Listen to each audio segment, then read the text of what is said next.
Absolutely. I would love to go into that. I think that's kind of important to start out with. So Spider-Man on film. It's been sort of a hot button topic for comic book fans for a while, is about Spider-Man's treatment in film. We got most of our generation, we're in our 20s and stuff like that. They're going to be familiar. They've seen this whole like kind of saga spawn out. You know what I mean? Where younger kids might have just seen like, Andrew Garfield was like their first introduction to Spider-Man. We're going to go all the way back though to 2002 when Marvel was still huge name, but Marvel was kind of piddling into the movie side of things with the not even the MCU, just kind of like just Marvel adapting comic books. And before we go any further, I do want to acknowledge that Spider-Man did exist in film like way back in 1977 with like the television series, the live action television series, but they were all bad. You do not like, if you want like a good laugh, go on YouTube and watch like clips of these movies, because the special effects were, for their time, they were horrible.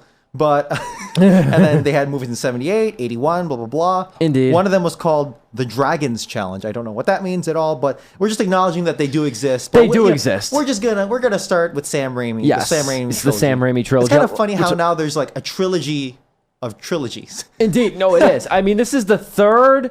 I'll get into that. But anyway, Spider-Man, like I said, its first real big screen, a lot of people consider the first inception of the character on film, was 2002 with Tobey Maguire, Kirsten Dunst, who's in that new movie, The Beguiled, right now. And it was a really interesting film. I still argue it's a very good movie. Spider-Man from 2002 has the Green Goblin as the villain, who's like this very almost gaudy lime green robotic-like character on this hoverboard. William Dafoe, that was one of my first William Dafoe performances that I ever saw. Yes, and it's really a really good Willem Dafoe. Dafoe got into that one, and I always like him too. Now, but that was the first Spider-Man movie. Then you had 2 years later, 2004, you had Spider-Man 2 come out, which is my opinion right now, my favorite of all the Marvel movies. It's easily my favorite pre-MCU Marvel film. Yeah, I would say outside pre-MCU. But even if MCU considered, I still have a very soft spot in my heart for Spider-Man 2. It's a good movie about agony. It's a good movie about the character and the mentality behind Spider-Man. I love it. I think it's great. It still holds up. Absolutely does. The first, Spider-Man 2002 kind of holds up a little bit, but I don't know how to describe it. Like, it feels dated because I guess maybe because we've seen that origin story so many times. It still feels like it's dated, where Spider-Man 2 is weightiness really and like thematic heft kind of loan to it. You know what I mean? Like, keep it relevant. And then you had Spider-Man 3, which is where kind of all hell broke loose, for at least in the production side of things. Without going into too much production history on that, Sam Raimi, the director of the film, did not want Venom in the movie. He wanted to save Venom, which is, I think, Topher Grace's character, Eddie Brock, I think his name was. I can't remember exactly. Yeah, that's the name. Yeah. Well, they have the Sandman as the villain in that movie. Well, Sam Raimi wanted to make Venom the fourth movie. And Sony keeps still talking about making a Venom spinoff. They've been talking about it for like 10 years. I don't know if it's ever going to materialize. That's not in the Marvel playbook. I was going to say, I have no idea if that's going to actually do anything or not. But so when Sam Raimi was like basically forced his hand. They said, you got to put Venom in this movie. He said, I'm going to put Venom in this movie. It's going to suck. It's going to be too much in one movie. Lo and behold, it did. And then Raimi, right after that movie came out, they wanted to do Spider-Man 4, and Raimi's like, you got 3 and 4 in one movie out of me. And it didn't mesh. It didn't mesh. You pulled focus way too much away from... It was too lofty. Too much. It's like three villains. Sandman, Venom, and possibly Green Goblin, who kind of turned good. Yeah. Or he did turn good at the end, and it's like, well, what the heck? And it's like we had no development we're like barely any development on any of these villains, at least not satisfying. It was too jumbled. It was too weighty. And I love Topher Grace. I really do. I think Topher Grace is a very cool actor. He did not get his justice in Spider-Man 3. So after Sam Raimi said he wasn't going to do it, Tobey Maguire then said that he wasn't going to do it. That was not in his own personal plan to go and continue to do that. So Spider-Man lay dormant a little bit, and then in like 2009, 2010, they said that they were going to come back and reboot it, and it came out to be The Amazing Spider-Man, directed by Mark Webb, the same guy who directed 500 Days of Summer. He's also directed the movie Gifted that came out this year, too. Mm-hmm. So they got Mark Webb to direct The Amazing Spider-Man and its sequel starring Andrew Garfield. Those movies, I didn't hate those movies. I didn't think they were very great. I thought, like, I barely remember a lot from the first Amazing Spider-Man. And The Amazing Spider-Man 2, outside of Electro, played by Jamie Foxx, I didn't really find much joy in. People like to, especially in the age of the MCU, people like to, crap all over them. They're not that bad. Honestly. They're not bad. They're not bad watchable. movies. They're definitely very watchable. Yes, but the lack of like, I don't want to say direction because that sounds like really contrived. But the lack of like, just I guess you could say that like overall, like where is this going? It kind of feels absent, which is kind of like the fault of not their fault, almost like the bar has been raised so much. Yes, in terms of the MCU, where you feel like everything is like there is this world that has been so well constructed and it's all moving in this direction. Whereas in the Amazing Spider-Man series, they actually did try, in behind the scenes, Sony Studios did try to make a Sinister Six kind of universe in their trilogy of movies that just turned out to be two. But that's the essence. It fell really flat, and all that wasted energy trying to build the universe instead of actually trying to make a good self-contained storyline didn't work out. So now Spider-Man Homecoming arrives. It's now the second time a Spider-Man film has been rebooted. Okay, what is it now? The fifth or the sixth, excuse me, the sixth Spider-Man film in 15 years. And the third of the three different franchises now. That's a lot. So the Marvel was really a little bit, at least a little bit of an odd spot here where it's like, okay, we know it's probably going to make really good money, but is it going to make like really good money because of the fact, do you think there's a Spider-Man oversaturation? And we'll talk about that. We might get into that later on, but there's a bigger thing at hand right now, and it is Spider-Man Homecoming, directed by John Watts, who directed Cop Car and the movie Clown, the Eli Roth horror movie production, and starring Tom Holland, Michael Keaton, even Donald Glover turns up in this movie. This is a great cast here. I'm just going to say that right now. I'm going to preface it by saying there's a lot of good people. Obviously, Robert Downey Jr. is in it. Marisa Tomei is in it. Jon Favreau is in it. Zendaya is in it. I mean, there's a ton of great people in this. You want to give a little bit of a plot rundown? Well, there's no origin story. Thank goodness. Like, they completely like gloss over that. Like, that's not even mentioned at all.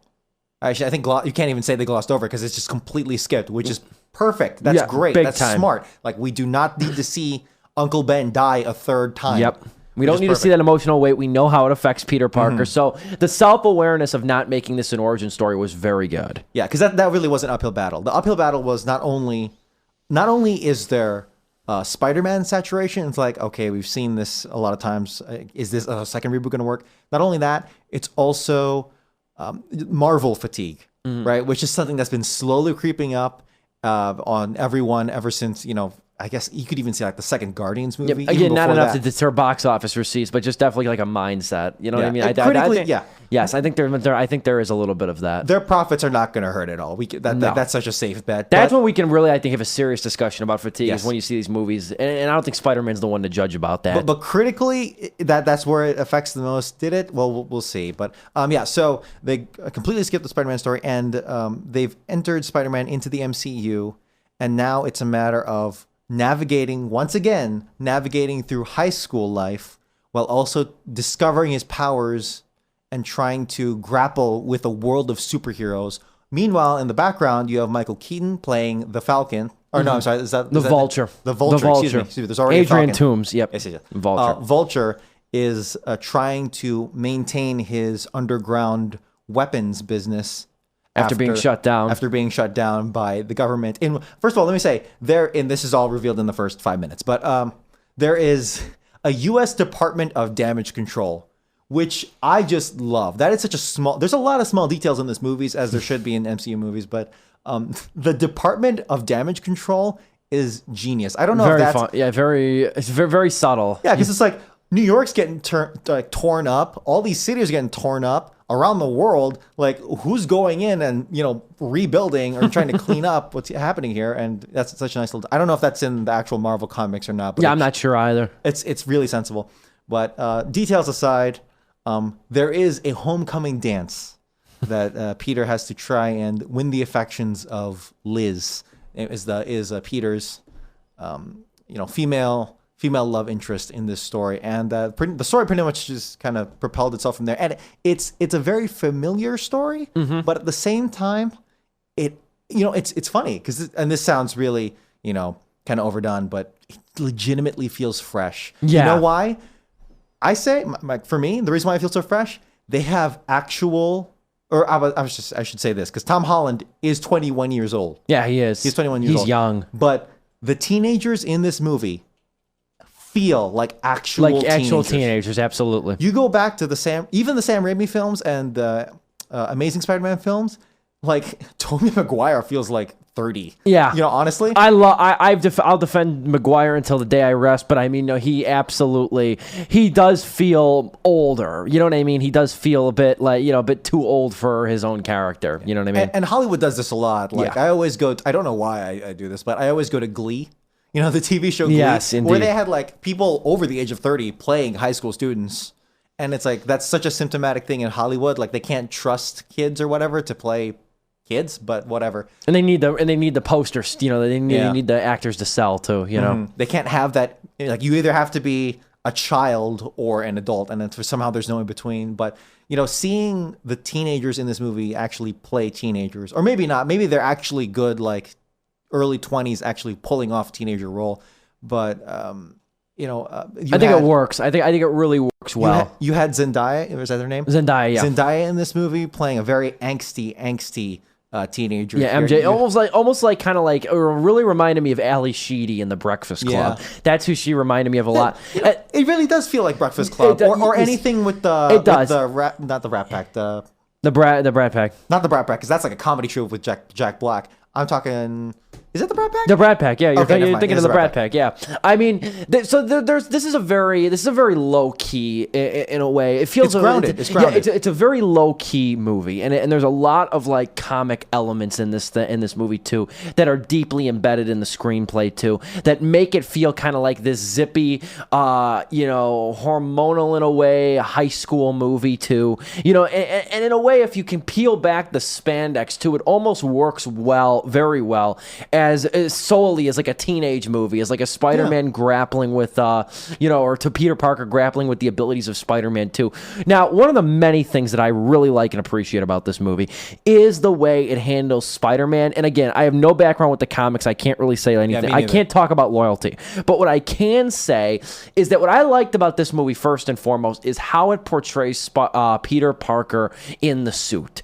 And how there's a lot of fumbling around. There's a lot of kind of there's a lot of like, crashing into backyards, into dumpsters. There's a lot of incompetence, here on part of Peter Parker becoming Spider-Man. And then there's a lot of moments too when he's like, thinks he's doing something like stopping a carjacker when really he's just preventing a guy from going to work one day.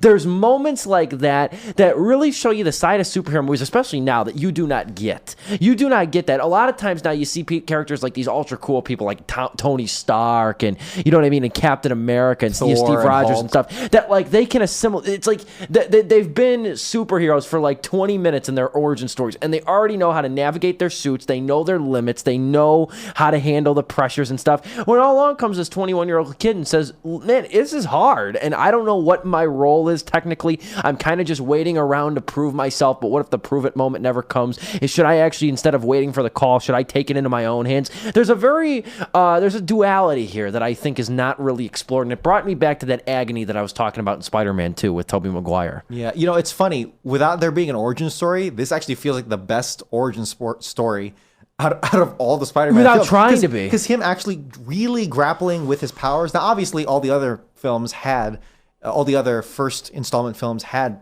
Spider-Man grappling with his powers, but here it feels they really focus on it, and it pulls off wonderfully.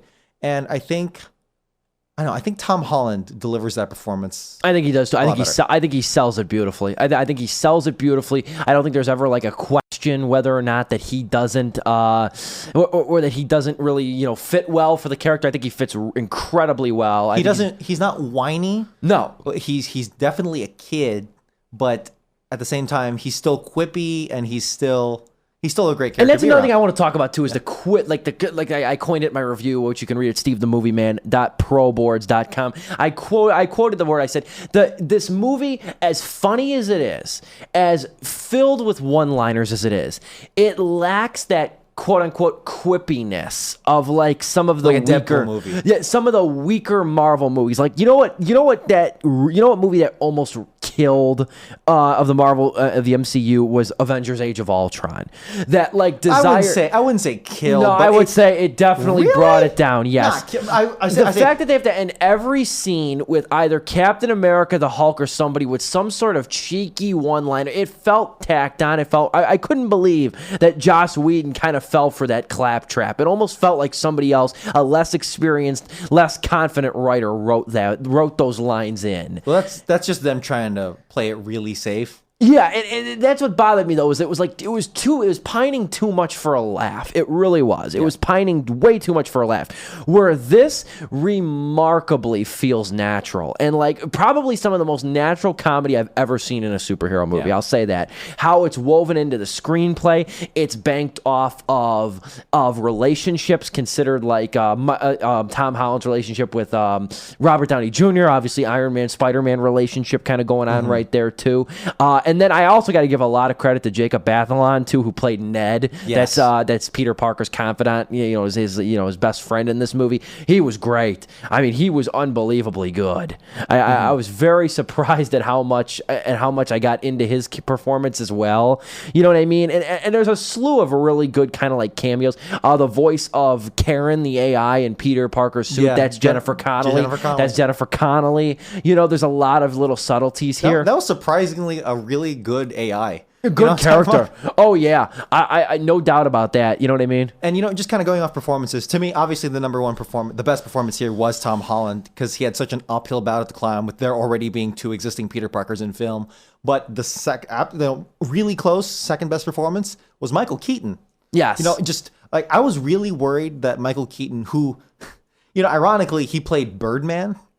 So not only is he replaying a bird, esque character, but Birdland is like the ultimate anti-MCU movie. Because if you watched let's say Birdland or Birdman. Yeah, you said Birdland. Birdman. Excuse me, that's a jazz song. Yes. But, Birdman, which do you want an Oscar for? He did. He did not. He got an Oscar nomination for Eddie Redmayne won that year. But the film did win an Oscar. Yes, but that was Best Picture. Birdman is the ultimate anti-superhero movie because his whole character arc is him overcoming him playing a superhero essentially. And this was the man who played Batman too. Yes, you know exactly. what I mean? Yeah. And then he tries to go into theater in Broadway in this super serious, grounded drama.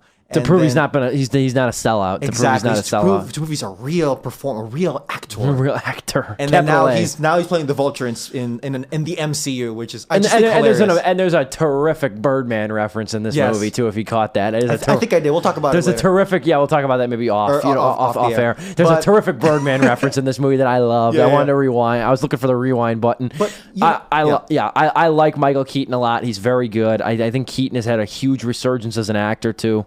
And it's funny because Marvel has had a serious problem with villains in their movies in terms of good writing for their villains. I don't think it's ever really the fault of the actors. It's never been god awful, but it's kind of been underwhelming. You know what I mean? I've never said it like they've had. I hesitate to call it a villain problem, but it's sort of like just the kind of general weight of these movies is like it leads you into kind of like the existential superhero question. Is there a villain that like would be satisfying, you know what I mean, or like really a villain that would be as good or even more interesting than the hero? And we've yet to get there. I think the best villains belong Batman's rogue gallery, right? Like the Joker or even Bane in that sense, or Scarecrow. But I don't think it's really so much. I mean, it is a villain problem on the surface, but really what it is a writing problem. It's a writing problem. There's not enough screen time to develop these characters, and then when they try to develop them, it just falls into the old cheesy, oh, look, he killed that executive that double-crossed him, or he killed that early partner that just to prove that he's a cold, heartless killer. And again, the same old cliches. And with Michael Keaton, there's like one scene of that maybe where it's a little like a predictable, he's going to do this. But for the most part, he's actually a really grounded character because he actually has good motivation as to why he's a bad guy. Yes, and he why does. He's doing all this. Yeah, he does. He's got a lot of development to him. Again, this is like literally the first scene in the movie. He gets screwed over by the government, and essentially Tony Stark, through an really extended kind of indirect way, and it's a very current kind of dilemma that Michael Keaton's character faces because it's essentially economics and jobs and being screwed over by forces really out of your control. Mm-hmm.